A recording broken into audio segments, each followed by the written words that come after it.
Good morning and welcome to This Week. Compromise or combat? There's a stalemate.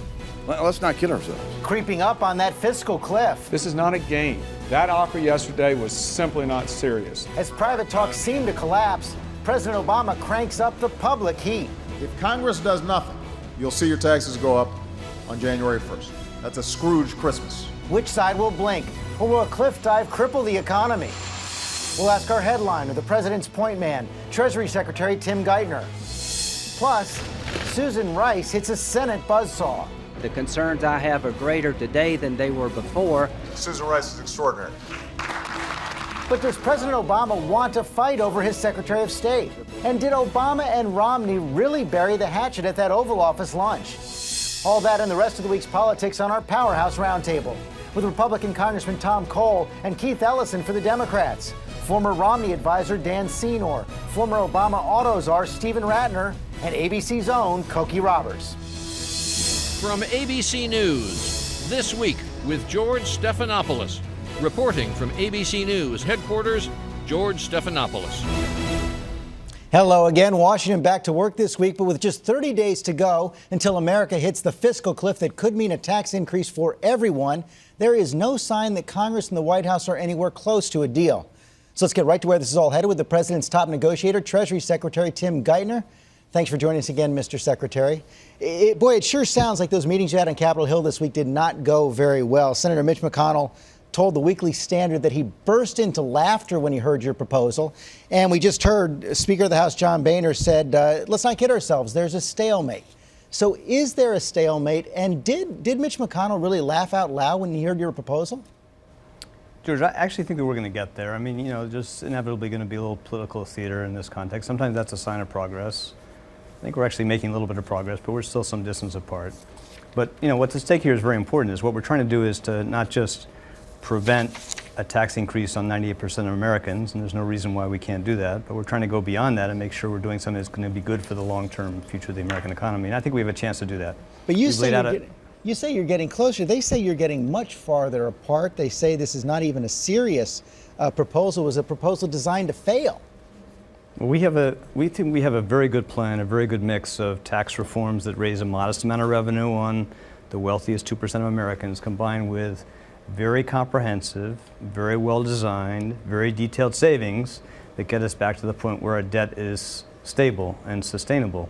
And if we can do that carefully, we can create some room to invest in things to make America stronger, like rebuilding America's infrastructure, helping Americans refinance their mortgages, some careful tax incentives for business investment. We think those are good investments in America, and we think we can afford them, and we should do that as part of a deal like this. That's what we think makes sense. Let's look at an outline of what the Republicans said they heard in the meeting, your offer. $1.6 trillion in tax increases over the next 10 years, $50 billion in stimulus spending right now, $400 billion in unspecified Medicare cuts over the next 10 years, and then permanent authority to increase the debt limit. The president wants that authority. They look at that $1.6 trillion in revenue and say it's twice as much as you get from raising taxes on the wealthy, again, and much more than Democrats would ever accept in the Senate. That's why they say this is not serious. Well, let me tell you what we propose, what we think makes sense. And let me start with part of what you said, which is how to make sure we're lifting the threat of default over the American economy, over the credit of the United States, over the savings of Americans. What we proposed is to take an idea that Senator McConnell proposed in the summer of 2011 and just extend that. And what that does is, again, lift the cloud of default over the economy, because the president has to periodically propose an increase in the debt limit, and Congress then has a chance to express its view to disapprove that. And it was a very smart way by a senator with impeccable Republican credentials to again lift this periodic threat of default for the American economy. And that's he said he never intended it to be permanent. But, you know, again, it was a good idea then. It's a good idea going forward. And again, it came from him. It wasn't our idea. That makes a lot of sense. Now, what you said that was not quite right is what we laid out for them is a detailed, comprehensive set of $600 billion of reforms in health programs, other government programs over 10 years, which are going to be tough, but we think they make sense. Now, they don't like all of those changes. They might want to go beyond that, might want to do some different things, but they have to tell us what those things are. Now, you're right on the revenue side. We're proposing to let rates go back to the Clinton levels on 2% of Americans. Again, that was a very good time for the American economy. that'd be a good thing to do, sensible economic policy. And we want to combine that with tax reforms that would limit deductions for the top 2% of Americans. There's no surprise in this. We've been proposing this for a very long time. The President campaigned on it, and I think that's where we're going to end up. And I think there's going to be very broad support from the business community and from the American people for an agreement with roughly that shape. And when you talk about limiting the deductions, there have been proposals from Governor Romney during the presidential campaign, from other Republicans, to also limit deductions, maybe a $25,000 cap on deductions. When you talk about those limitations on deductions, do you include the charitable deduction and the home mortgage deduction? Well, I think you're right to point out the essential problem in this, which is that if you try to limit deductions like what you said with the $25,000 cap, what you do is you end up hitting millions and millions, actually 17 million middle-class Americans. A huge part of the revenue comes from that basic fact, which we're not prepared to do. It completely eliminates the incentives for relatively wealthy Americans to give to charities. We don't think that makes sense. And if you protect charitable contributions, you lose a huge amount of additional revenue. So those proposals, you know, they may be worth considering, but if you design them carefully, they don't raise anything close to the type of revenue you need to get us back to a fiscally responsible You mentioned position. the charitable. Are you saying now the charitable deduction should be off the table? What we propose, that we think is a better way to do it, which is we propose to a percentage limit on the value of all deductions and exclusions for 2% of Americans. And what that does is it preserves a very significant economic incentive, financial incentives for Americans to give to charities. And of course, that's very important to all universities across America, all hospitals, and millions of nonprofit entities across the country that depend on those giving. And we think that's a better way to do it. That slightly reduces the marginal benefit of the deduction, but it preserves a substantial incentive to give to charity. We think that's a better way to do it. I think one of the things the Republicans want to know is if the president is still behind ideas that he has seemed to back in the past, for example, gradually raising the eligibility age for Medicare, this adjustment in Social Security payments, the so-called chained CPI, which would adjust the cost of living adjustments over time for people on Social Security. Is the president still behind those ideas? You know, there's a lot of ideas out there, George, from Democrats and Republicans of other things we can do to help strengthen Medicare and strengthen Social Security. And, you know, what I can do is to tell you the merits of the specific things we propose, which again are very substantial savings over 10 years, $600 billions of dollars. And when Republicans come to us and say we'd like to do something different or beyond that, we'll take a look at how to do that. And if it meets our basic values and our test, then we'll give it a serious consideration. So you're even willing to consider new restrictions on Social Security because people like Senator... No, I didn't say that. Let me clarify that. That's very, thank you for asking me that. What the president is willing to do is to work with Democrats and Republicans to strengthen Social Security for future generations so Americans can approach retirement with dignity and with the confidence they can retire with a modest guaranteed benefit.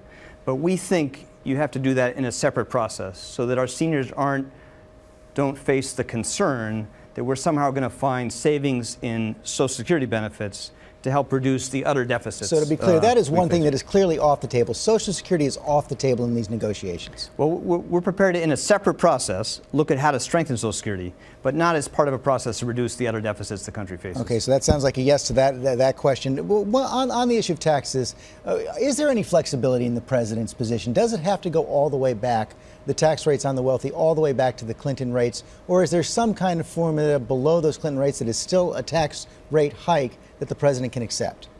Well, again, George, we think the best way to do this, and this is what we propose, is have those tax rates go back to where they were at one of the best, most prosperous times in recent American economic history. And then to combine that with reforms that limit deductions for the top 2% of Americans. We think that's the best way to do that. I'm deeply skeptical about ways to get through this without that mix of rates and reforms. And if Congress doesn't agree to have those rates go up, you're comfortable with the idea of going over that cliff on January 1st?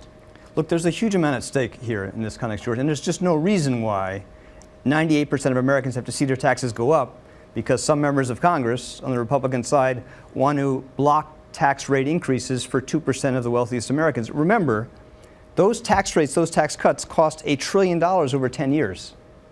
There is no responsible way we can govern this country at a time of enormous threat and risk and challenge uncertainty, millions of Americans retiring, huge levels of poverty, inequality, huge underinvestment in education infrastructure, with those low rates in place for future generations. Those rates are going to have to go up. That's an essential part of it. But as you know, a lot of Democrats think if the Republicans do indeed dig in on those tax rates, it is far preferable to go over the cliff than to reach a different kind of deal. Do you agree? I don't think that's going to happen. It certainly doesn't need to happen.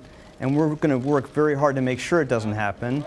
And what we're going to try to do is, again, not just protect the vast bulk of Americans for that kind of tax increase and the other damage that would come from the fiscal cliff, but we're going to try to do something good for the long-term health of the country. What would happen to the economy if we do go over the cliff? You know, it would be very damaging to average Americans. There's no doubt about it. But there's no reason why it has to happen. And again, we're going to work very hard to prevent it. And the only reason that would happen, again, is if a small group of members of Congress decide they're going to block an agreement because they're not prepared to see tax rates rise modestly for just 2% of the wealthiest Americans. Mr. Secretary, I hear you say you're going to work very hard, but boy, you listen to every Republican coming out of the meetings with you this week. They're saying you're going backwards, not forwards. So what is the specific next step to get this back on track? Is the president ready to meet face-to-face with the Speaker, face-to-face with the Republican leader in the Senate to try to nail this down? Well, of course he is. And we'll do that when it makes sense. And at this point, though, you got to recognize that they're in a very difficult place. And they recognize they're going to have to move in a bunch of things, but they don't know really how to do it yet and how to get support for the members on the Republican side. And so what we're going to do is continue to explore ways we can solve this problem. But ultimately, they have to come to us and tell us what they think they need. What we can't do is to keep guessing about what works for their politics. So the ball is in their court? Oh, absolutely, absolutely. And they understand that. And, you know, when they come back to us and say, we'd like you to consider this and we'd like you to consider that, we'll take a look at that. Finally, one final question. This is your last assignment for the president, wrapping up these negotiations. So how much longer do you think you're going to be staying? And also, it was interesting to see this week that Warren Buffett thinks your best replacement would be Jamie Dimon, the head of J.P. Morgan. I think Jamie Dimon actually would be, I think he'd be terrific because I think he, if we did run into problems in markets, I think he would actually be the best person you could have in the job. Any chance of that? George, the president's going to choose somebody very talented to lead the Treasury for his next 4 years. And I'm very fortunate I've been able to work with him to help solve these problems of the country over this period of time. And I'm very confident he's going to have somebody in place in January to succeed me. I didn't think you were going to bite on that, but thanks for your time this morning. Mr. Secretary, thanks very much. Thanks, George.